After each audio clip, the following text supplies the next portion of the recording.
La protesta per la mort d'un jove al barri londinenc de Tottenham ha desencadenat una batalla campal amb multitud de ferits, detinguts, comerços saquejats, cases i vehicles cremats. Una violència i tensió que s'ha estès cap a altres barris londinencs amb un alt índex d'atur i molt multiètnics, i també s'ha contagiat a altres ciutats importants del Regne Unit com Birmingham i Liverpool. Aquests incidents que recorden els violents disturbis dels suburbis de París el 2005, on també el detonant va ser la mort de dos joves musulmans d'origen africà mentre escapaven de la policia. Avui a l'Espai l'entrevista del 324 volem analitzar i contextualitzar aquesta violència que s'ha escampat com una taca d'oli. Per fer-ho ens acompanya el periodista Toni Cruanyes, actual corresponsal de TV3 a París, però que coneix molt bé la realitat del Regne Unit, ja que hi ha viscut durant 5 anys i on també ha fet de corresponsal per aquesta casa. Hola Toni, molt benvingut i moltes gràcies per venir. Gràcies a vosaltres. Dèiem ara que el detonant ha sigut la mort d'aquest jove de 29 anys d'origen africà, el Mark Dagan, però això és un detonant, no? Com ho consideres tu, que ha sigut el que ha provocat totes aquestes revoltes, però que podria haver sigut qualsevol altra cosa?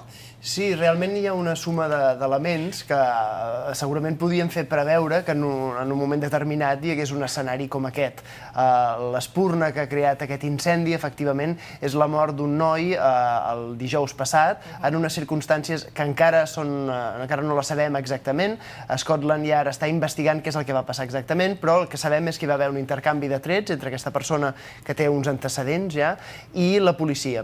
Aquest noi va resultar mort i la comunitat del barri de Tottenham, però no només del barri de Tottenham, sinó hem vist després com en altres barris de Londres i ara també en altres ciutats s'ha extès com una taca d'oli aquesta sensació d'atac per part d'una comunitat que se sent atacada per la policia de forma sistemàtica. Estem parlant de comunitats ètniques, no necessàriament de nois o de persones arribades ells mateixos d'altres països, sinó que en molts casos són segones i terceres generacions d'immigració arribada, sobretot de països antigues colònies de l'Imperi Britànic. Estem parlant en aquest cas d'antecedents afrocaribenys, però també hi ha barrejades comunitats que venen des del Pakistan, Bangladesh, l'Índia, Sud-àfrica, bé, tota la llista d'antics membres de l'Imperi Britànic. Aquestes comunitats que existeixen sobretot als barris perifèrics de Londres presenten unes problemàtiques que s'han accentuat en els últims mesos, en part per les polítiques de retallades socials de les quals en són especialment víctimes aquests barris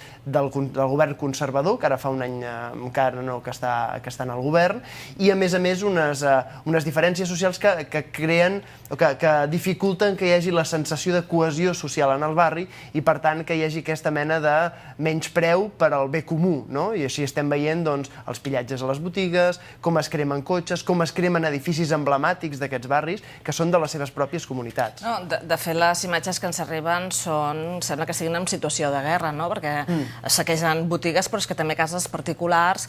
Aquella imatge d'aquell autobús de 2 plantes cremant davant de la comissaria de Tottenham, precisament, on s'inicia aquesta protesta per la mort d'aquest jove com a detonant, com dèiem al principi, són imatges que a més s'han estès no tan sols a altres barris de Londres, sinó a altres ciutats importants de Londres. I això fa por, no? Sí, l'estètica fins i tot d'aquestes imatges, de les quals diguem-ne que fa 2 dies que a les televisions estem tots penjats ensenyant-ho, oi? Aquesta mateixa estètica reprodueix capítols que han passat en altres llocs. El referent més immediat, més fàcil de fer, diguem, és el que tu apuntaves al principi de l'entrevista, les banlieues l'any 2005, la tardor de 2005 a l'entorn de París. La situació és semblant en quant a crema, en aquell cas era sobretot crema de cotxes, aquí estem veient crema de cotxes, saquejos, crema d'edificis, però també en la mateixa història del Regne Unit, si anem enrere fins als anys 80 o fins i tot abans, anys 70, anys 60, veiem com en altres barris també es reprodueix ara una violència que hi havia ja en aquells moments, sobretot destinada en aquells casos específics a una policia que es veia com a racista, una policia immensament, d'una majoria immensa blanca. Ara ja veiem una policia que està formada també en part per membres d'aquestes comunitats ètniques i multiracials que de fet conformen ja la realitat del Regne Unit. Doncs bé, aquesta mateixa estètica que hi havia de cremar el bé públic o el bé dels altres, es reprodueix aquests dies i jo crec que l'haurem d'analitzar perquè en bona part els missatges que s'han fet a través de Twitter o dels missatges de BlackBerry... Ara això perquè és un tema molt interessant, però és que ara que estàs parlant de la policia, em sembla que també important apuntar aquesta desconfiança que hi ha cap a Scotland Yard, precisament perquè ara han dimitit el número 1 i el número 2 arran d'aquestes escoltes telefòniques del cas Murdoch. Tot això també incrementa aquesta violència. Com ho analitzes, això? Sí, per una banda hi ha una falta de crèdit general de Scotland Yard i s'ha viscut en els últims mesos. El cas Murdoch i la vinculació que hi ha hagut per part dels alts càrrecs de Scotland Yard en escàndols com aquest provoquen un descrèdit. De tota manera, a nivell de carrer, a nivell d'aquestes comunitats que en aquests moments s'estan revoltant, el que segurament és més important és veure com en els últims anys Scotland Yard ha tingut unes actuacions que en molts casos ells no consideren favorables a les seves comunitats i reproductores d'uns esquemes racistes que es pensaven que ja s'haurien acabat. Per exemple, em refereixo a l'any 2005, quan hi va haver els atemptats del 7J, el 7 de juliol de 2005 a Londres, en el metro i un autobús de Londres. Pocs dies després la policia va matar a un jove perquè es va passar l'entrada sense pagar, no va pagar el bitllet per entrar dintre del metro, portava una motxilla, era fosc, vull dir, de pell fosca, tot i que després es va veure que era brasiler, no tenia res a veure amb islamistes radicals, però bé, el primer que va fer la policia va ser matar-lo. Va haver-hi una investigació i es va veure que no hi havia cap raó perquè s'hagués fet un atac contra aquesta persona, més enllà del pensar que perquè tenia la pell fosca doncs podia ser un terrorista islàmic. Veiem com l'any 2009 també, amb l'organització del G20 a Londres, també hi va haver la mort d'una persona quan no hi havia cap mena d'argument prou fort com perquè s'hagués disparat contra ells. Per tant, estem veient una sèrie d'actuacions que reprodueixen aquest esquema de els blancs, els britànics de socarrel, els poderosos tenen les forces de seguretat, els joves amb dificultats per trobar feina o fins i tot per viure, molts joves que passen bona part de la seva vida al carrer, d'aquests carrers dels que ara estem veient que estan cremant, joves de comunitats ètniques que se senten en aquest sentit discriminades i que, per tant, veuen en Scotland Yard, veuen en la policia un enemic a batre.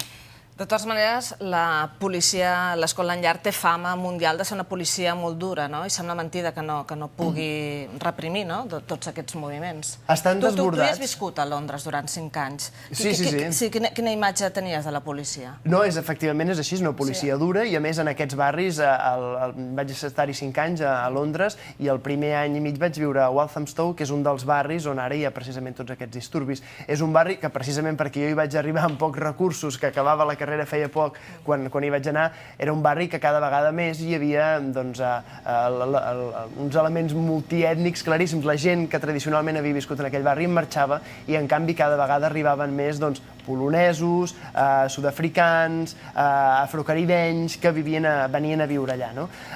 L'actuació de la policia en aquests barris és brutal. Jo recordo, per exemple, anar en un taxi amb un conductor negre i la policia aturar-nos perquè ens van confondre per un altre cotxe i venir amb la metralleta, és a dir, fer-te sortir del cotxe amb la metralleta. És a dir, és una duresa evident, en bona part també perquè hi ha hagut la demanda per part dels locals, de la gent, de millorar la situació de seguretat. Una situació de seguretat que, a banda d'aquests incendis d'aquests dies, deixa molt que desitjar ja en el dia a dia. Estem parlant de petits robatoris, d'inseguretat al carrer, de comportament antisocial, que és així com li han dit. Comportament antisocial vol dir senzillament que vagis pel carrer i un noi jove t'insulti o se t'emporti la bossa del que acabes de comprar. De fet, els hooligans, que són aquests brètols, que seria en català, no tenen massa bona fama a nivell mundial. O sigui, quan hi ha partits de futbol, doncs sempre són aquestes persones les que organitzen els... Aquest comportament, que d'alguna manera té complicitat per part de la població, és el que provoca... Bé, és el que ha permès, diguem-ne, que hi hagi hagut en les últimes hores un cert relaxament per part de la gent.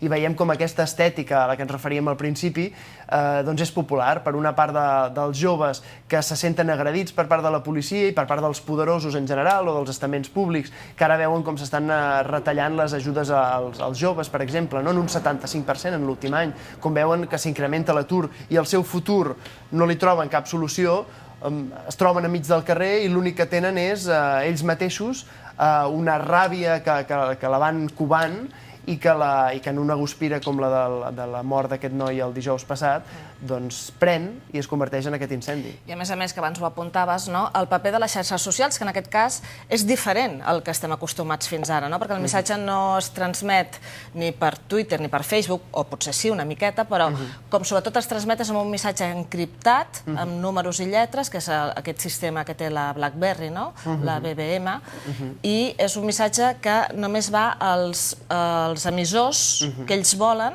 i la policia se li està fent complicadíssim rastrejar-ho. Això també és un nou fenomen que ha sorgit ara en aquesta revolta. Sí, és una manera de...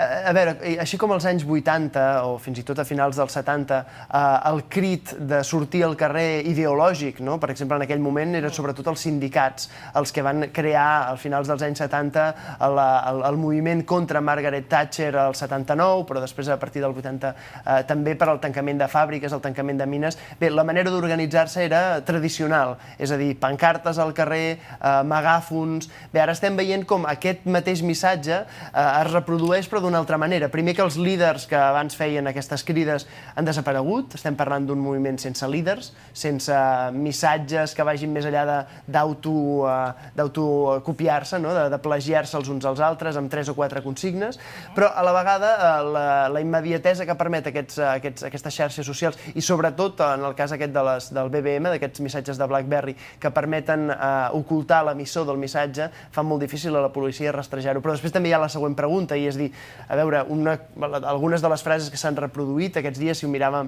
especialment a través de la pàgina d'internet de la BBC, a la que tots hi tenim accés, doncs veure aquest tipus de missatges són missatges que en molts casos són difícils d'inculpar a una de les persones que envia aquell missatge per tota la violència que reprodueix després. En molts casos és anem a cremar el carrer. Bé, que algú escrigui un missatge pel Twitter d'anem a cremar el carrer de forma genèrica és difícil després de buscar aquella persona, de detenir-la o de buscar després represàlies a nivell legal. A més, també s'ha publicat que el mateix Mark Dagan, la persona aquesta de 29 anys que mor en circumstàncies encara no aclarides, l'últim missatge que envia per la seva BlackBerry és m'està perseguint la policia, no? Sí. El dijous el que es va produir va ser una seqüència pràcticament teatral, de com un cas de la policia està perseguint una persona que molta gent veia, potser no com un líder, però sí com un company dintre del seu barri, un més de la colla, és perseguida per la policia, una persona que havia estat perseguida i detinguda abans també, en altres casos, i es veu com aquest cas concret, seguit immediatament per tota la resta dels seus companys, amics, veïns, es converteix en aquesta guspira que provoca una manifestació el dissabte en suport, teòricament i en principi pacífica, en suport de Mark Dagan i de la seva família, i després acaba derivant en tots aquests aldarulls. De fet, aquesta manifestació era per demanar explicacions, perquè una vegada més la policia es manté encriptada i no dona explicacions.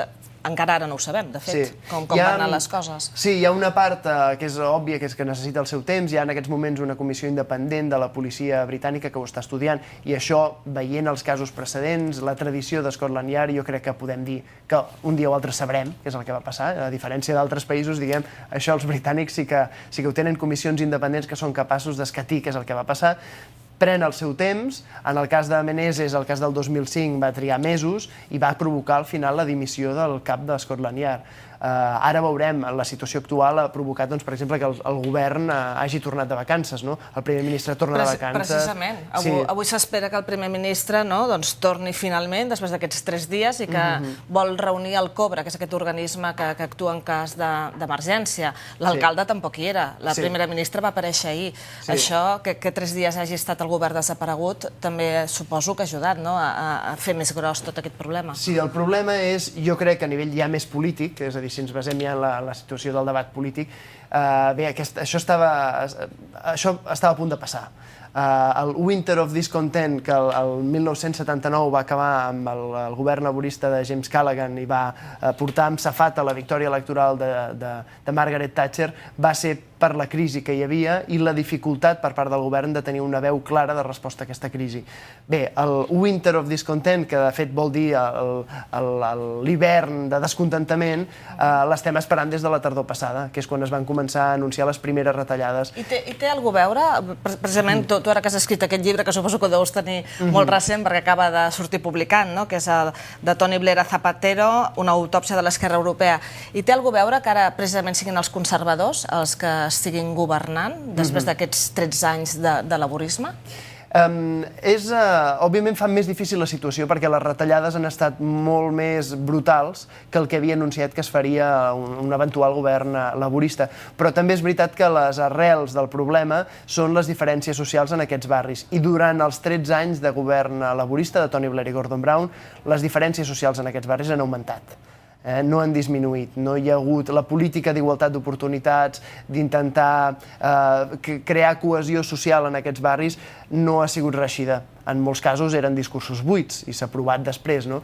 Però és cert que aquestes retallades, la crisi s'ha viscut en els últims anys, però les arrels del problema hem de mirar molt enrere i hauríem de mirar els anys 80, els anys 90, els anys 2000 i les responsabilitats són compartides en aquest sentit per conservadors i per laboristes. El que voldríem saber tots, no som futuròlegs, som periodistes, però espanta que aquesta situació de violència, com dèiem, es va donar el 2005 a París, durant 3 setmanes molt violentes, ara s'està donant aquí, no sabem encara quin futur tindrà i pot ser que s'escampi a altres ciutats europees. Què en penses tu? Bé, la veritat és que el més interessant, jo crec, a nivell com a observador, és trist, però a la vegada és interessant veure com els dos països que s'havien mostrat com dos models diferents de fer front a la diversitat cultural i ètnica dels seus països. Un era el multiculturalisme britànic, on cadascú feia el que volia, s'establien les comunitats allà on volguessin, cadascú podia parlar el que volgués, mentre es parlés anglès quan s'anava a la botiga i a l'escola. Aquest era un model, i després hi havia l'altre model, que era el d'integració, i el d'intentar que la gent visqués cohesionada sota un sol model cultural, el cas de França, el francès i la cultura francesa única. Bé, tots dos models han fracassat. Fa 6 anys, el 2005, els anglesos miraven a l'altra banda del canal de la Mànega i deien els francesos han fracassat en la seva política d'integració. Bé, ara poden mirar-se al melic i dir nosaltres també. De fet, és un símptoma, com dius, d'un model fracassat que ha creat guetos, que ha creat moltes retallades socials, moltes diferències entre rics i pobres. I, a més, ara això està coincidint que Londres, tornant a Londres, que l'any que ve és ciutat olímpica. O sigui, tot això, com creus que els hi pot afectar? Bé, no només això, vull dir que alguns dels barris, Hackney, Tottenham no, però Hackney, per exemple, és un barri on hi ha construcció d'establiments olímpics, és a dir, dels 5 barris de Londres on hi ha instal·lacions olímpiques, aquest és un, i un dels exemples, a més, d'aquesta idea de construir elements moderns en barris deprimits. Bé, no s'ha aconseguit, queda un any, hi ha molt marge perquè es puguin rectificar algunes coses, no s'han danyat les instal·lacions esportives a nivell important, però sí que és cert que el que no s'ha aconseguit és crear l'orgull de barri, és a dir, la cohesió social necessària per entendre que amb atacs com aquests hi perden tots. És a dir, hi ha una part de la població que se sent tan disgustada que prefereix cremar el seu propi barri, encara que sigui el poc que tenen, abans d'intentar buscar altres fórmules, perquè creuen que no són possibles, de millorar la seva pròpia condició. I després l'altre element important serà veure els pocs ja que queden britànics autòctons en quant a... estic parlant gairebé de generacions enrere. Encara hi viuen a Londres, els autòctons? Sí, clar, i en aquests barris també ja s'han convertit en minories, però encara hi són. Bé, aquesta gent, després d'aquests aldarulls aquests dies, que hauran vist també que la policia ha estat incapaç de salvar-los, és a dir, aquesta gent em refereixo a les botigues, la gent, els propietaris dels cotxes, de les cases i de les botigues que s'estan saquejant aquests dies. Bé, aquesta gent després d'això també veurà que el sistema públic tampoc els dona solució. Per tant, aquí tenim un altre terreny abonat, en aquest cas, pel creixement de l'extrema dreta. És a dir, si per una banda hem vist com les minories ètniques no se senten còmodes en aquest model, ara veurem com aquí s'accelerarà el creixement de l'odi contra aquests grups ètnics i, per tant, estem parlant, a més, en algun cas, el cas de Tottenham, per exemple, on el British National Party, que és el partit d'extrema dreta britànic, hi té bona cabuda de forma tradicional ja dels últims 10 anys. Doncs hem arribat al final del nostre temps. Aquí, evidentment, al 324 seguirem molt pendents de tota l'actualitat que ens dona sobretot aquest incident que està passant a Londres. T'agraïm moltíssim que hagis interromput les teves vacances per venir-nos a explicar i contextualitzar això que ha passat a Londres. Moltes gràcies, Toni. Gràcies, Laura.